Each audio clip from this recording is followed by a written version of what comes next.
What's going on, guys? Welcome back to the Hoops and Stuff podcast. I'm your host, Isaac, and today we're going to continue our series that we started in episode 14, where we talk about 5 teams from each division. There's more details to the series in episode 14 if you want to go check that out after this. But today is our final division that we're going to be talking about, and it's the Southwest Division. The first team that we have in this division is the Memphis Grizzlies, and the first thing that I want to talk about is definitely their biggest problem right now is Ja Morant's off-court issues. We see so many people talking about this everywhere. ESPN, like everybody, is just talking about Ja Morant's off-court problems, and so he has so many just problems one after another. And it all started in the beginning of the season, or even last summer, where he was accused of getting into the fight with the teenager and pulling the gun on him or whatever. So he's gotten into a lot of off-court issues lately within this last season, and his most recent one, where he obviously showed the gun on Instagram Live, got him a 25-game suspension at the beginning of the year, which is going to be really hard for the Grizzlies. But speaking of the Grizzlies, they did just trade away Tyus Jones to the Wizards in a 3-team trade, where we seen Kristaps Porzingis go to the Celtics, and we seen Tyus Jones go to the Wizards, and then the Grizzlies got Marcus Smart, who is going to be starting at the guard position this year, at least until Ja gets back, if he ever does end up coming back, because I'm sure that he's just going to keep going and keep getting these suspensions from all these off-court issues. And he was multiple times, he said that he's sorry and that he's going to fix it, but then he continues to do the same stuff over and over again. And Ja's one of my favorite players, and I just really hate to see this, and I really hope he does fix it for real this time. But after last time he said sorry, he still didn't fix it, so it's kind of hard to believe that he's actually going to fix his actions. But if Ja does turn his life around and stop with all these off-court issues, I feel like he could definitely be a future MVP. He's such an explosive player, and he has so many just crazy highlight plays, all these crazy dunks. And honestly, I feel like he's an underrated shooter, because some of these shots that he can take, he can be a really deep shooter sometimes, and I feel like it just nobody really sees the shooting aspect of Ja. If you watch games, you can see that Ja can shoot the ball. He can shoot the ball a little bit. It could use some improvement, but he can shoot a little bit. But he's more of a finisher, and he's super quick. So he's a really good player, but like I said, he just has to turn his life around and get these off-court problems out of the way. Another player who was a big problem for this team last year was Dillon Brooks, and this year he is a free agent, and they've already came out and said that they're not going to be re-signing him, which is a great idea, because he's not that great of a player, and I feel like he's a really dirty player, and he's just too cocky, and I really don't like Dillon Brooks, and I don't think anybody does. I don't even think his own teammates like him at this point, because he's ridiculous. So there's been talks about him going to the Shanghai Sharks, because he's not a very good player. But I'm sure that somebody will end up picking him up in free agency, and they'll probably just have him off the bench, or maybe they won't even play him. They might even have him as a reserve. But I don't see him going much anywhere right now, because he's not a very good player at all. Another player that I really like for this team, though, is Jaren Jackson Jr., who I feel like is a very underrated big, because I feel like he's in Ja Morant's shadow. Everybody just focuses on an explosive player like Ja Morant, but they don't see this phenomenal big in Jaren Jackson Jr., who can play elite defense. He gets crazy amounts of blocks, and he's a great player. He can score. He can play defense. All around, he's just a really good player. He's got a good build to him too. And this is a team with a really young core. They have a lot of young core pieces, obviously Ja Morant, Jaren Jackson Jr. They're both still young. They have Desmond Bane, who they just drafted a couple years ago. They have Santi Aldama, who they just drafted a couple years ago, who still needs to develop a little bit, obviously. And same with Zaire Williams. They have him that they just drafted not too long ago, who needs to develop. And they have David Roddy, who's a decent player, who's definitely still going to need to develop as well, that they just drafted not that long ago. So they have a lot of young pieces on this team that could definitely lead to eventually getting a championship. And this team in a couple of years, once they all have more experience, I think that they could definitely be a really good, solid championship contender. But a lot of that does depend on Ja and how he ends up, if he actually fixes his problems. And the last thing for this team that I want to talk about is who they should draft. And this year, I think that in the draft, they should try to go for a point guard. And that's just because, obviously, they do have Marcus Smart now, but they could definitely use a point guard to come off the bench. And I think that they could definitely get something like that in the draft.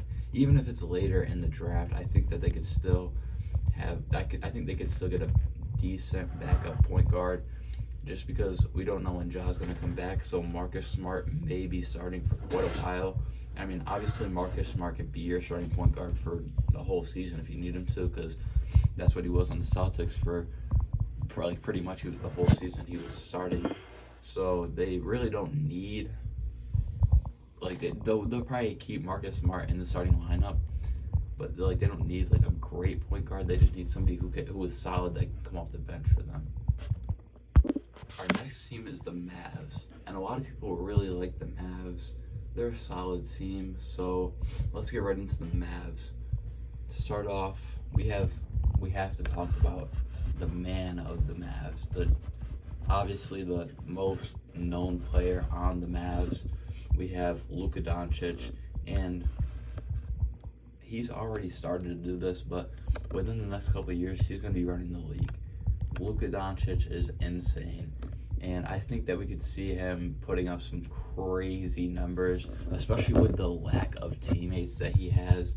He doesn't really have any superstar teammates besides right now they have Kyrie Irving, but other than that, he doesn't really have any superstar teammates that he shares the court with.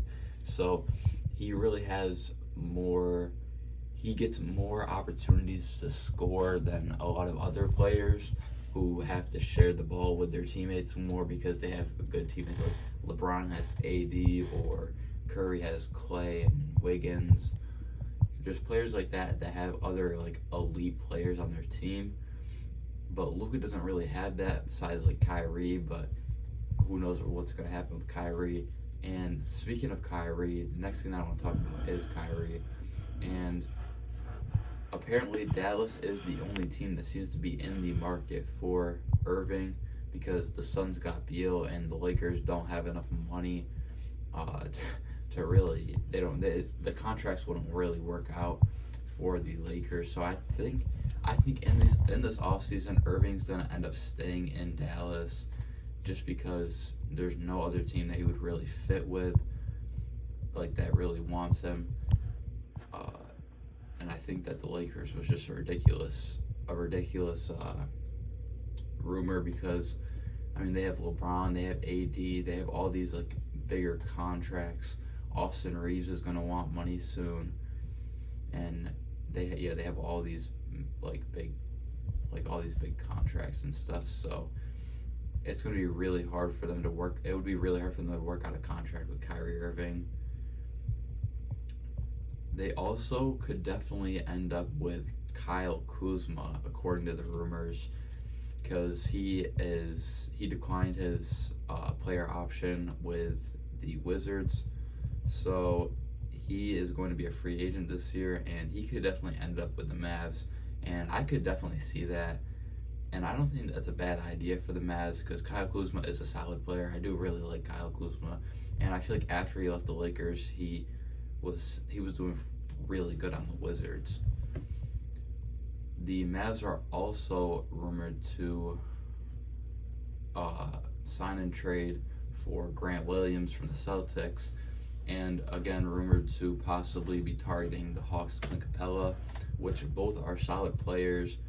And this Mavs team, like I said earlier, they lack a lot of solid players. So they have Luka, Kyrie, and other than that, they don't really have any like solid players. I mean, they do have like good players, but they don't have any like great players. And Grant Williams is a pretty good player for the Celtics, and Clint Capella is a solid center. So I feel like Luka and Clint Capella could be a pretty solid duo. And the final thing that I want to talk about for this Mavs team, if they don't end up getting a player like Kyle Kuzma, who's going to be like a starting power forward, they could try to pick up Draymond Green if he doesn't return to the Warriors, because that's just going to add some defense to your team. Draymond Green is a solid passing big man. He can pass the ball pretty good, and he plays really solid defense. His only problem is that he just doesn't score. He can get rebounds, pass, whatever, but he like play defense, but he just can't score. But you don't need that when you have Luka on your team. Luka and Kyrie, two really good scorers. So Draymond Green, I think he would also be a pretty good fit for this team if they don't end up getting a player like Kyle Kuzma, because like I said, he's just going to add some defense to your team. This next team is going to be the Spurs, and this is a really good one because obviously we've seen them get the number 1 pick for this year's draft, and they're going to get Victor Wembanyama. Victor Wembanyama is on his way to San Antonio, which is wild because obviously Wembanyama is one of the greatest prospects in NBA history, the greatest prospect since like LeBron James. This guy is a monster, 7'4". He shoots like Steph Curry, and yeah, he looks really good. But the only problem with Wembanyama is that he definitely has to stay healthy, and that's a really big problem for players with his height. Like players that are over 7 foot are always getting hurt. We've seen Yao Ming, Kristaps Porzingis. Both of those players had career injuries that messed up their career, and they were not the same after those injuries. They didn't perform at the same level. So hopefully Victor Wembanyama can stay healthy because he looks like a big threat to the league. Because like I said, he's a big man that can shoot, pass. He can do everything: shoot, pass, finish, play defense, like just everything. Anything that you need him to do, he can do it. And with bringing in Victor Wembanyama, they're going to need to build around him. They're going to need to put some core pieces around him. And right now they do have a lot of young players. So maybe they end up trading those players, or they're going to take a couple years to let those players develop into good players. And then they'll have that team around Wembanyama that he needs. And speaking of those young players, they have about 4 or 5 good young players. Like they have Jeremy Sochan, they have Trey Jones, Devin Vassell, and in a little bit they're gonna have Victor Wembanyama, and he's gonna be an elite player for them. By the time this video is out, they're gonna have Victor Wembanyama, and that's just crazy to me because like the Spurs haven't been good since Tim Duncan left. Since Tim Duncan left. And they could really use Victor Wembanyama, and he's gonna change the whole team. The Spurs are gonna go from a team not making the playoffs to a team that is probably making it pretty deep into the playoffs.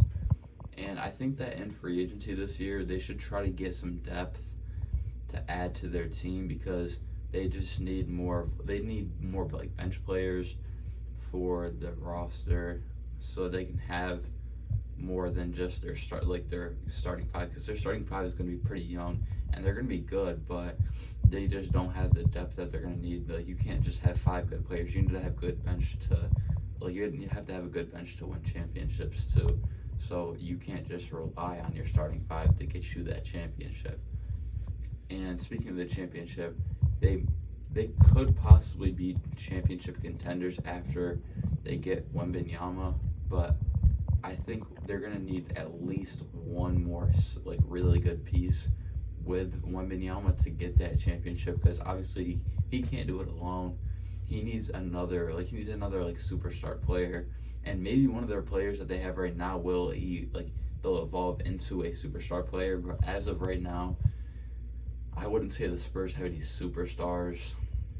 The closest thing to a superstar that they have is probably Keldon Johnson, who is a solid player, but definitely not a superstar. And I think that's what they need. I mean, they did have DeJounte Murray, but he is obviously on the Hawks now. So if they can get that superstar player, then they could definitely probably be championship contenders. Our next team is the Rockets, and they are another team that has a lot of solid young players. They have Jalen Green, Alperen Şengün, Jabari Smith Jr., Kevin Porter Jr., Kenyon Martin Jr., and they have Josh Christopher. All solid young players who obviously are they're going to take more time to develop. But another problem with that is that all these young players, once they start to get better, they're going to start to want more and more and more money once their contracts are up. And that's going to be the problem for them. They're not going to have enough money to bring in all these young players after they get better, because they're all going to want too much money and they're going to exceed the salary cap.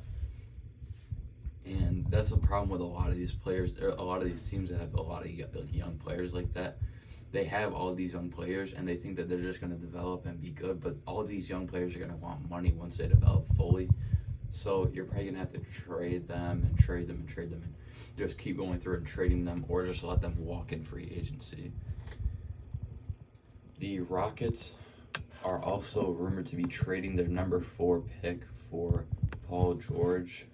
Again, that's only a rumor, but I think that Paul George is too old for it to be worth it, because, I mean, obviously he's making quite a bit of money over there in LA on the Clippers, but that's just gonna, eventually he's gonna retire within the next couple of years probably. And that's just, I feel like it's just not worth it for them to trade such a high pick for a player that is not going to be with the team much longer, and he's also started to regress already, so you're definitely going to see problems with that, and he's not going to be as great of a player as he is on the Clippers, because he has all of these young players that are going to be trying to get better. Like, he's going to have Jalen Green, Jabari Smith, and players like that are just going to be trying to score so that they can get points for themselves. And I mean, yeah, obviously they're going to get they're going to give Paul George the ball, but I just don't see that working out for Paul George. They're also trying to get Harden back this offseason, but if that falls through, then they're going to go for Fred VanVleet in free agency apparently. And honestly, I think that Fred VanVleet will be a better option for them in the long run, because obviously we've seen Harden regress. He's nowhere near as good as he was back when he was on, say, the Rockets, because obviously he's getting older, so he's getting worse. I mean, Harden is still a solid player. He's just not on that same level that he used to be. But I mean, obviously we've seen him on the Rockets before, so maybe he'll end up making his return, but I don't think that that's going to work out, just because he's getting older, and they already have multiple guards who are a lot younger than Harden, who they're probably going to want to play more than Harden, because Harden's already had his opportunity on the court, unlike these young players who still have something to prove. And if the Rockets don't end up trading their pick, then they may pick a player like Amen Thompson or Cam Whitmore, which are both really solid options for the number 4 pick, and they're both on the bigger side, small forwards.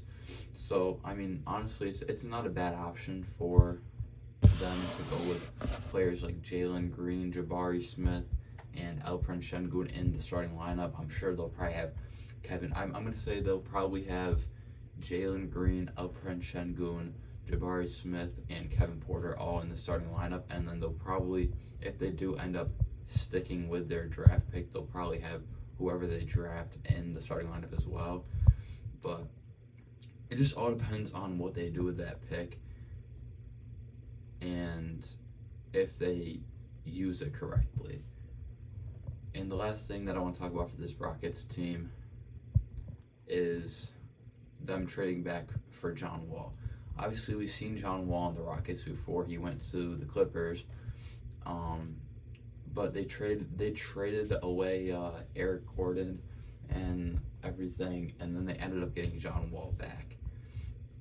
And that was just a dumb decision because the first time that he was on the team, they didn't use him because they had these young guards like Jalen Green and Kevin Porter Jr. So what was the point of getting him back when you could have just kept a vet like Eric Gordon on the team?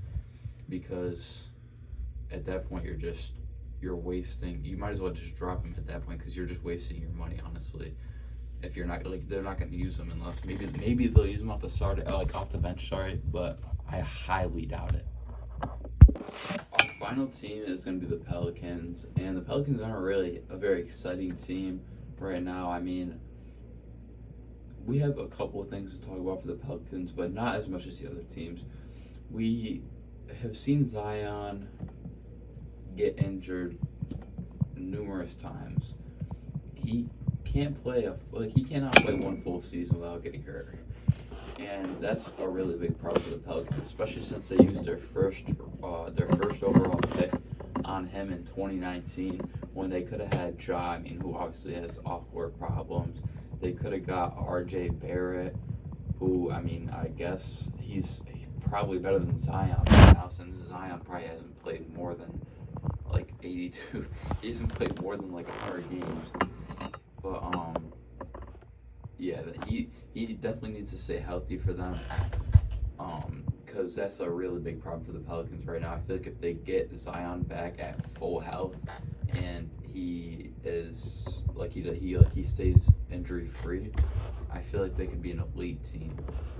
And they have a lot of good young pieces too. They have players like Herbert Jones, Trey Murphy, and Jose Alvarado, and Zion when he's healthy, which is never. But yeah, they have a lot of young, good, solid pieces. And there has been talks about a possible Zion trade. He's probably not going to have much value considering he doesn't have, he can't stay healthy. And that's obviously what teams want. They want a player who can stay healthy, and that's the opposite of Zion. Zion is not healthy at all. He can never stay healthy. And that's the problem with trying to trade him away, is that no other team is probably going to want him because he doesn't stay healthy. You could run that risk, but it's probably not going to pay out it's probably not going to get you anywhere. And the last thing that I want to talk about for the Pelicans is they're possibly going to trade up their 14th overall pick for a second or third overall pick this year. And at the time this video is recorded, it is before the draft, so we obviously don't know what's going to happen yet, but we will know what happens with that pick after this video is recorded. By the time this video is out, you guys will know what has happened with the pick. But as of right now, I think I'm going to say that they're probably going to end up trading their 14th overall pick with Zion Williamson, or at least they're going to attempt to trade Zion Williamson with that 14th overall pick to get the second or third overall. And I think that they're going to probably take they're probably going to end up taking Brandon Miller and running him at the power forward because they're going to need to replace Zion. And because Brandon Miller is a bigger player, or they could end up trying to get one of those picks, and then they could draft Scoot Henderson and run him at the point guard. But it all depends on which pick they get and what they're looking for. If they want a bigger player, then they're going to take Brandon Miller. If they want a guard, they'll take Scoot Henderson. It really just depends on what they think is going to make them succeed better. And at this point right now, I think that Brandon Miller would help the team out more, just because I feel like they have enough guard play. They have Jose Alvarado, who is going to give you that defense that you need, and they have CJ McCollum, who's he's gonna score the ball for you, and he's gonna be a solid leader for your team, along with Brandon Ingram, who you could run at the small forward. And then at that power forward position, they have Herb Jones, who is still young, who they will probably end up running off the bench if they do end up getting that second or third pick. And then they could run Brandon Miller at that power forward, and then Jonas Valanciunas at the center position. But it really depends what they want to, who they want to pick up, who they like more. But in my opinion, Brandon Miller is the better fit for their team. That's going to be for today's episode, and that's going to be it for this series. If you like the series, let me know in the comments, and leave a like and subscribe, and we'll see you guys next Sunday on the Hoops and Stuff podcast.